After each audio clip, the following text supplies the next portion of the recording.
ma man ta ba hi wala ho so hi chua chu se ge sadakiya hu sirri hi ja chu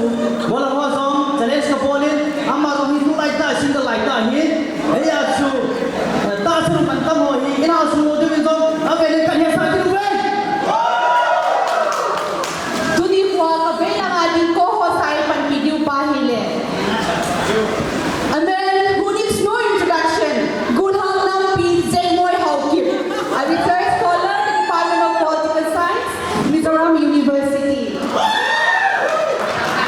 Cookie Welfare Aizol to Bunanuya anaung Aizol sa bangni kung sang ile so milenga suma patinin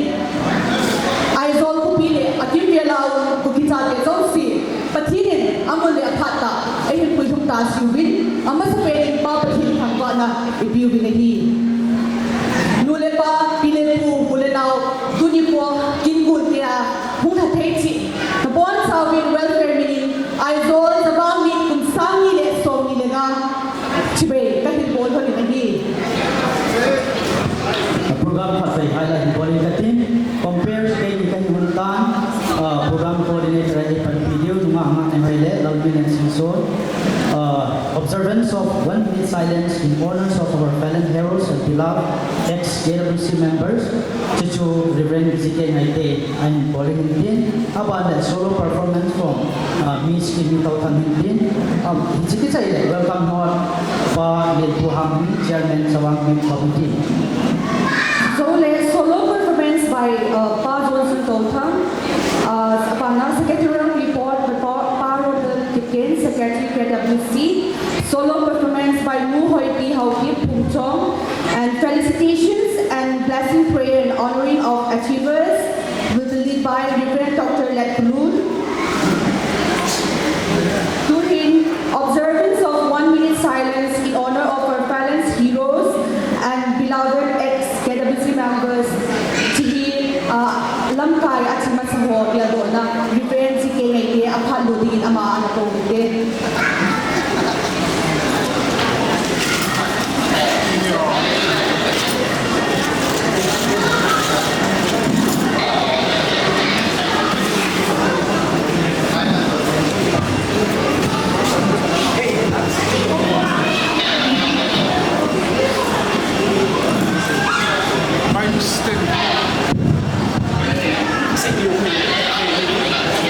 God is good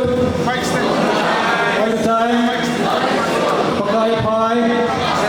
Pakai Pai Wala Iswatan Pagpilikiya hile Ite ho Kumba ni ko sen ni ko ni Aptama satun tadang hin O sulo ge ham takat pa di ka mangin Ale dan san ge chun Tikha kaman ge ham kaman ge lo ni ham ki Ha te talung tin ka segin ka tawin Ai si program hila fulfill lo ling hi lamkai hawa zaum kasa hi kamis no ai te ka dam lo ai le hi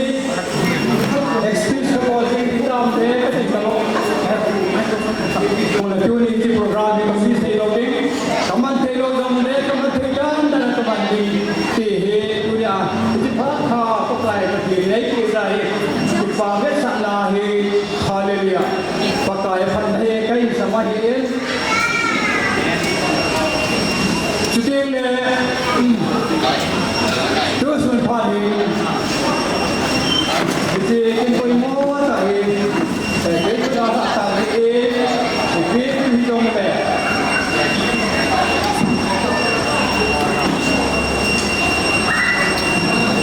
observance all 1 minute silent in honor of our fallen heroes of beloved ex-KWC member and followed by invocation prayer at the end. It is hard to manage what he is saying. Lazy at the end, he can not go on the end. He is going to go away from the mission in Taylor. He moved into the Israel, God, Salga line of Williamson Hall, still there. I was KWC member Hall.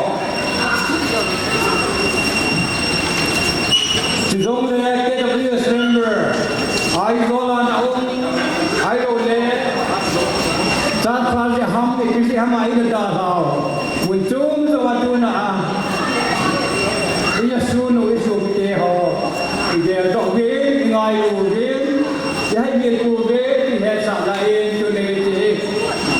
Observance of 1 minute silence in honor of our fallen heroes today.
Senzang, Zai Pumin, Lung Khat Khat Kengin, Long Del Dela, Oi Kongin,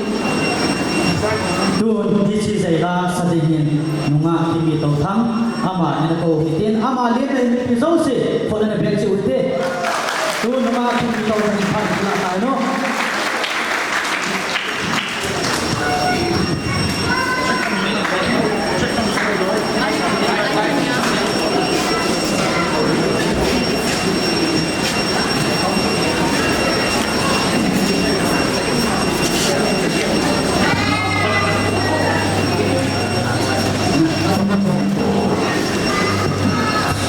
Hello, hello.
Do we welcome Lord Singh, Pali Punghangi, Chairman, Aizol Sabang Meeting Kunsang Nila Somilena, ang mga apalo dito.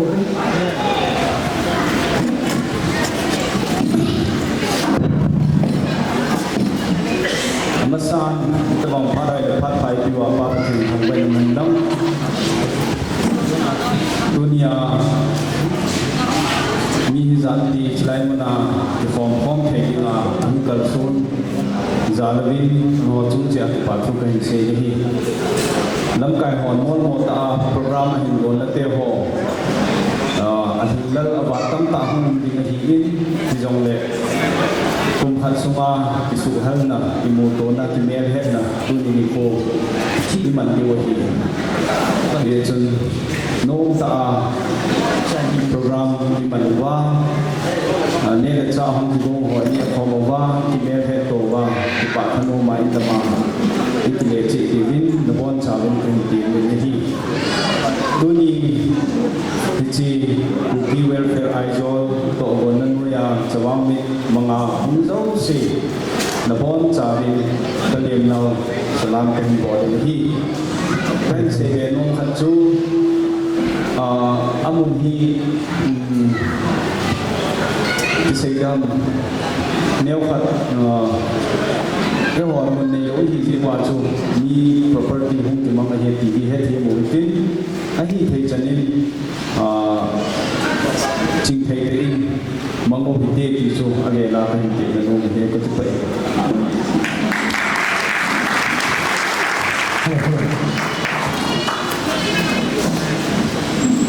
ทุกคนเฮ็ดสารมูลปาเตโฮgari parking photo put ko ma bol ho ani thele gari parking na bol de ki mo be Pame welcome ang inside to Palin po siya Departo Isayobi aban po kami sa ating yun ngayon ha kisame pankhom tingkhom lo akul dai ei ma chang phatsum na yellowin tule cha ke hangadia mapi tumin pangzo de tuhin zaila oi ku din pa johnson to tham ama zaila oi tin apa phat mu din ko be ni po ha na dia mo te ama welcome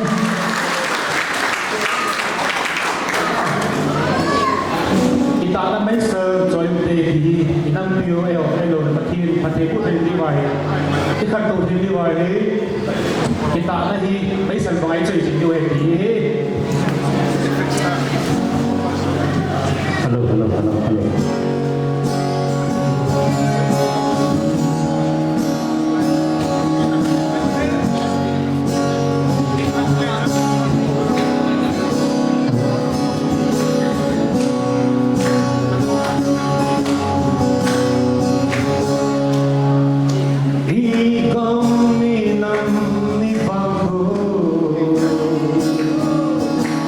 Lumong hamong ako sa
Pumuben. Number sana ko mo. Kadve isuli mo to. Eyes breaking. Okay, ready? Lili sa mo to, kayo. Lili. Once more. Lili. Yan pat be ilik lo ne. Zo he ma. Wa zon pa mi amahi a man of multitasker lo hi. Upol na pe thei la wa sa pe yo se po thei to e. Còn ngồi thì làm gì? Ai đó phải thâu về, phải có về. Tun secretary report boleh himpa Roland Kitchen secretary ke gusi ama ana ko hite ama aku say solo performance mu hai pi hau ki ama ji bong sa ni de yin he sai be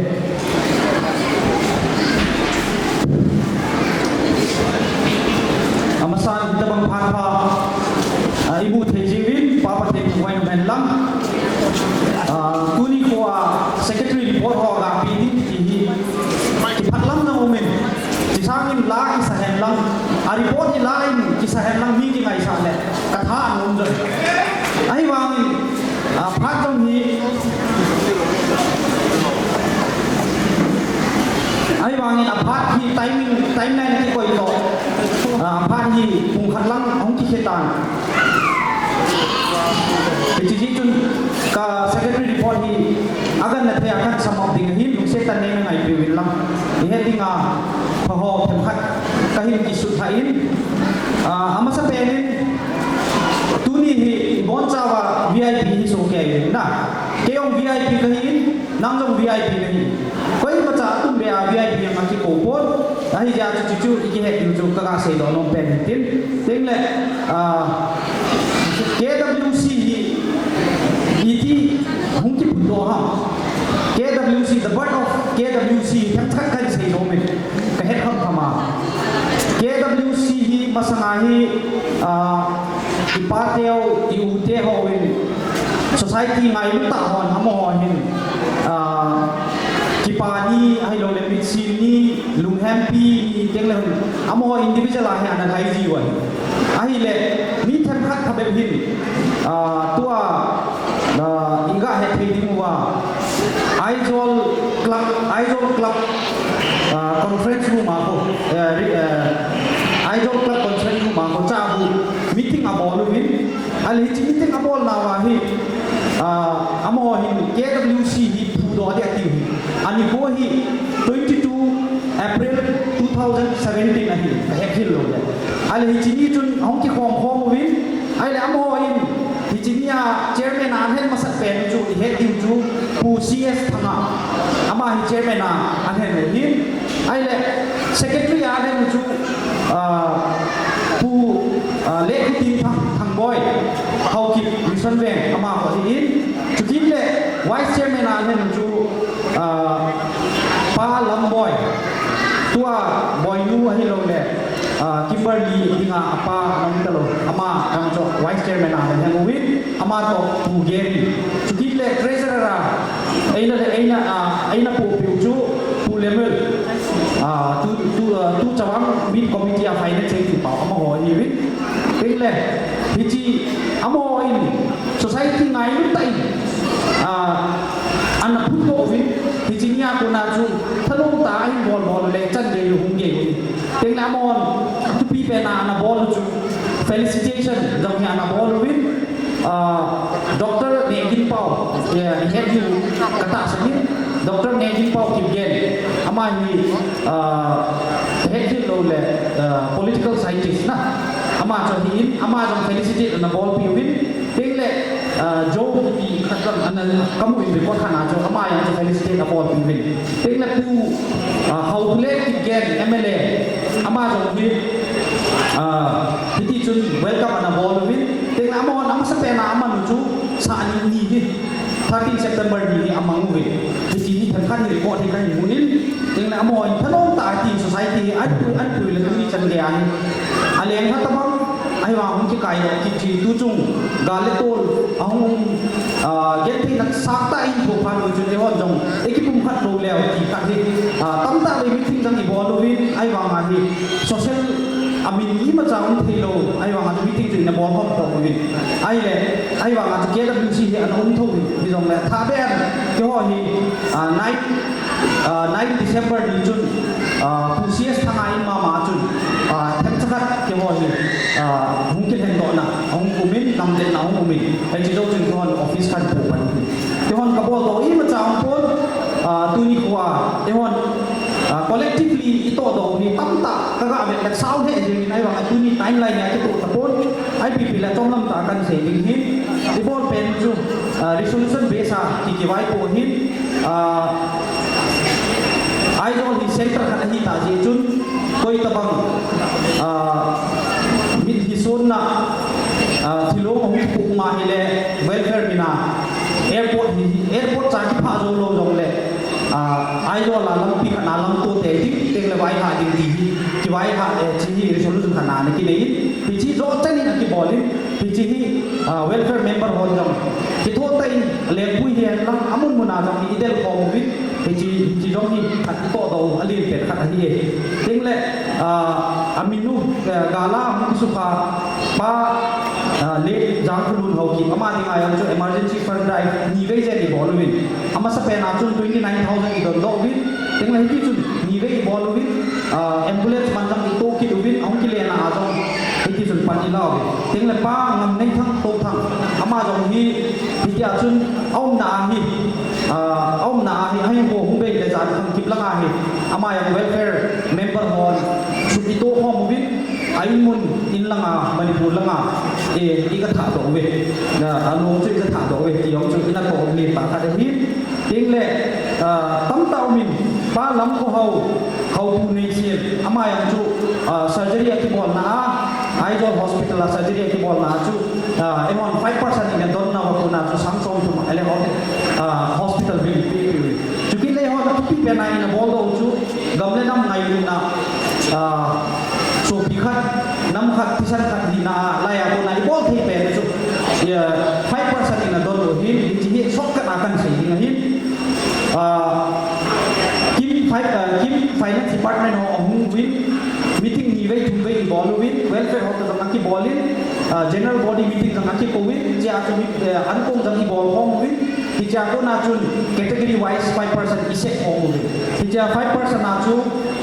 ne ho hi tulai social media base ni ji chun group wa cha hoi ta transparent ta ni ro chana hai ki bol hi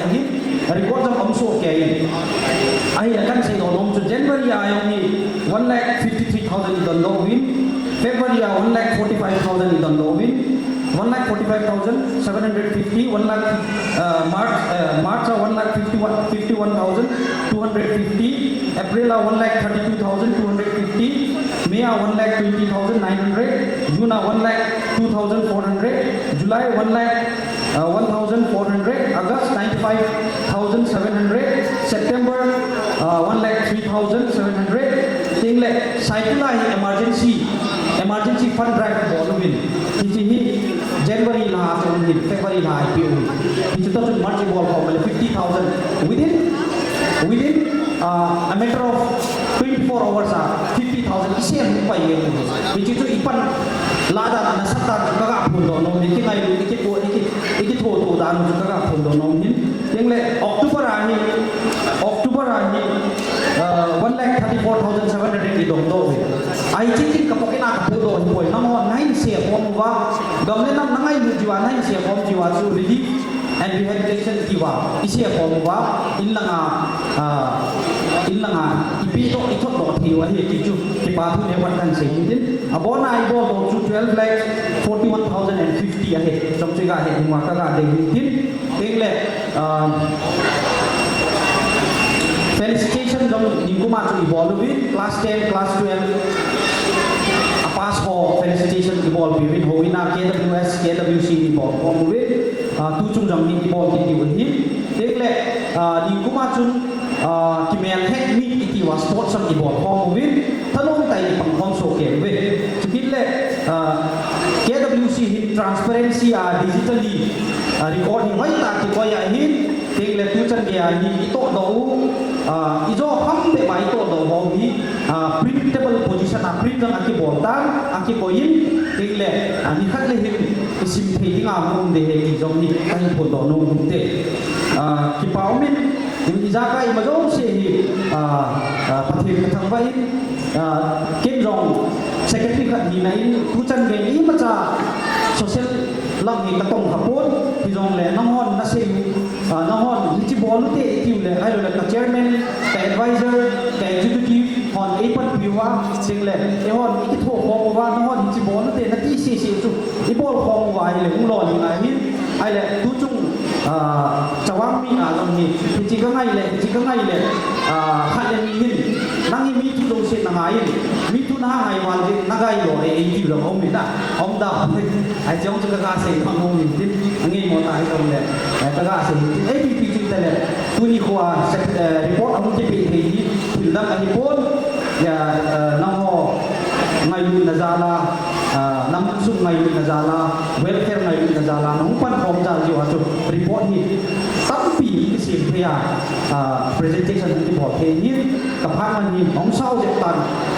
ka phan man chan na do tan ka tin ke ka ti pai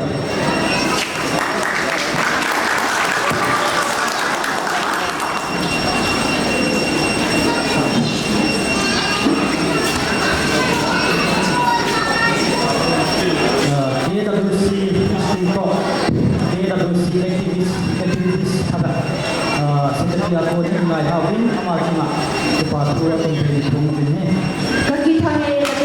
buki ban choi kani ni nung tangphwa lampi dia sen pun le 11 pun sai pin kop le khamtang thon kadam nei tu sunga hin khup sudit tin niegol chengmo kalam ko obe tu hin zaila khat oi tin nu hoi pi khau ke thung chong ama zaila oi tin ama ana ko ke ama lim nan bi do se hon be ki no ke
Teo. Doing felicitations and blessing prayer and honoring of achievers lead by Reverend Dr. Lex Wood. Must pray last year that your successful candidates Apana Gunham Letsakai Lintham Khongsai, a gold medalist, Mizoram Athletics Meet 2024, Apana Nunga Nauri Tugim, Meet Varsity MZU 2025, to the Pu NS Lintham Kante, Mizo Talent 2025, to the Nua Cindy Tyler D. Kante, MA English gold medalist. I'm watching technique. Last year, the class 12 successful student Madong. Kung seta, state na mahong pay-pay din ikihet sa amin. Ngayon, tip again, lagaw nun mandun, lang naining season, miss, hindi hoy to boy, nakman hawkip, hindi hoy hawkip, ngayon tip hawkip, Timothy Hanglal Som hawkip, Zenit Himlaylam mandun, Mr. Dennis Al hawkip, Miss Kim Kim Donghal, Magdalene Hizem Kim Haugu, Haumin Joy Rupen, Les Sanglu Haukip, Salami Kiken, Alex Khailan Sang, Amos, Lalkutnu, Florence Chingboy Kim, Nga Boy Kim Pongsai, Esther Van Lal Tangi, City, Talal Pekangke, Get the Khailan Tang. It's also see. Lúc sẽ tận sẽ là mà phải về là nó được ra sẽ bắt nó sáng điều kiện kia là được xí đăng cài nó cái có phải về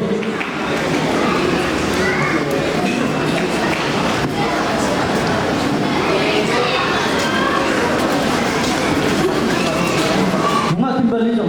thế là mà ngày chặn nhé đúng là Kimberly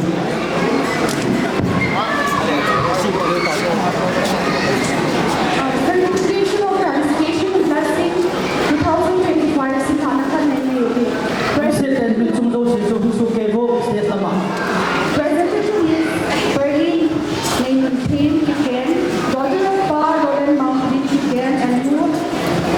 Hoi Kiken. In recognition of her commendable performance and meritorious achievement in securing 89.8% marks with distinction in the Class 10 Board Examination 2025, conducted by the Central Board of Secondary Education (CBSE). We wish her continued success and pray that Almighty God may bless her with wisdom, perseverance, and prosperity in all her future endeavors. With best compliments from Cookie Welfare Committee ISOL, the 15th November 2025, Zini Heading Committee Chairman, Roland Mountain Ticket Secretary. Yang student absent pa parents on block hindi head sa atin.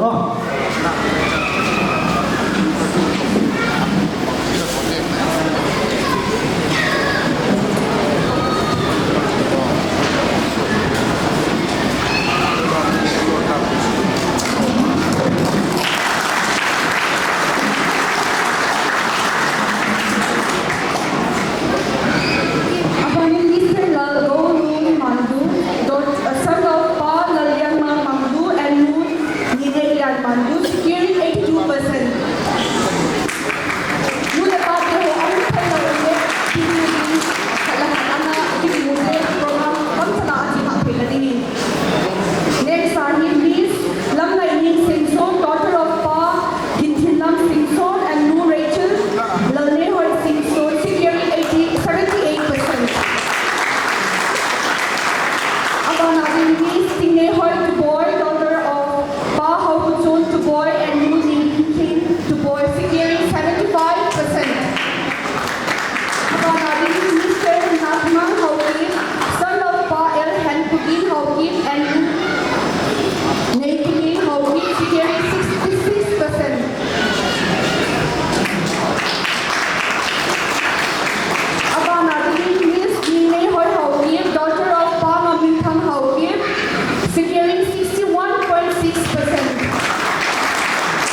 di pa tu yang do lam pa ho si cuma di pa tu se event tu cuma program hubung kita na ha program jam hai tam pi lam pa in go di pa de jeng to work together in his protection under God's grace dia ho so that di pa na sunga còn tiếng nào hay đâu đấy nào hay đâu cô rồi luôn tiếng nào thì các bạn này cũng đâu hỏi lúc sinh sang này cũng đâu ai đâu hỏi đến anh hùng người ta hình dung trong hình program thì dễ mọi gì thế này dễ mọi gì thế này cho sang cái trong nhà kan xây thế và thì to mà thì phá tu xây na tăng vào tàu na nên là thếแล้วเขาจะสิเลงปกายห้องกับประเทศรอถึงนั้นจำกินคนนับปกายตัวนี้นี่พูดอิสลายรอถึงไหนเนี่ยนาวเตะหอเลกสินนากูนะรอถึงไหนเนี่ยหอทิลโจจะมาตะเล่นเนี่ยให้ลูกนับปกายน้ำจงจะมารอถึงไหนเนี่ยหอที่เจ้าเองตัวนี้ที่ไม่ผ่านได้ดูว่าปัญญาเอาจะเอาเงินลังอินสุมีเงินลังน้อยจะบอกที่ตรงเนี่ยไอ้ทุกที่หัวเราเสียเลยปาทุกใครเสียนะหัวเราเสียนั่นเองปัจจัยคุณเป็นนักความใครเจ้าเป็นที่จะเล่นกับปัจจัยคุณนี่ขวาอามาหอยรอที่ไหนนี่นามาประกาศอากิติรบที่ไหนที่นู้นคุณนุ่งจงเลยประกาศหาโจนะไอ้เราได้ประกาศมาจ้างงานในที่ดีว่าที่ตะบงโปรแกรมหินโกลำไก่เตะหัวเราเสียนั่งที่ปาทุกเสียเลยที่ตะบงหินโกลำไก่เตะหัวนั่นเองปัจจัยคุณเป็นนักความใครเจ้าเป็นที่ไอ้เด็กเส้นตัวน้ำที่โกลอยจีน่าเตะหัวหินกับปัจจัยตัวนี้เราที่น่าหินประกาศอากิปัตนะไอ้ยากับปัจจัยเอาหนุ่มที่พาราหินตัวนี้ที่ผู้สร้างสังโจคอยจอรอที่นั่นนี่ที่ดีเป็นนั่นนี่อารมณ์ที่มูอาจินเตะหัวปัจจัยบุญลังตาสตัมที่นี่ปีเป็นลังคนนุ่มเตี้ยจงเด็กกับปัจจัยนังมาเลงมาดีโอ้กุสุมาดีนังสุมาดีงาประกาศที่เขียนนักบุรุษไอ้ลูกประกาศรอที่นักบุรุษนู่นป้าไอ้ลูกประกาศกำสุมีเดียดีงาจงที่เดียจะพัดจุมปีคันตุกีที่ดีคัดเจนปัจจัยบุญตาตุนิฟว่าอารมณ์ที่จุมว่าที่ปาทุกเป็นเสียว่ามาละมาลุงเส้นนั้นคุยจริงๆกับประกาศอยู่ยิสุคริสต์ของตาเป็นเฮอาเมนTuhan ini pada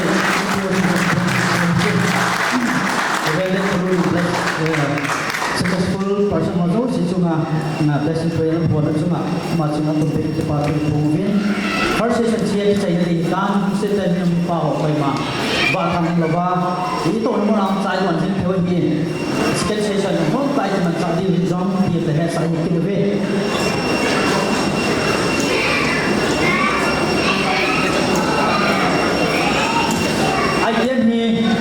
second session namin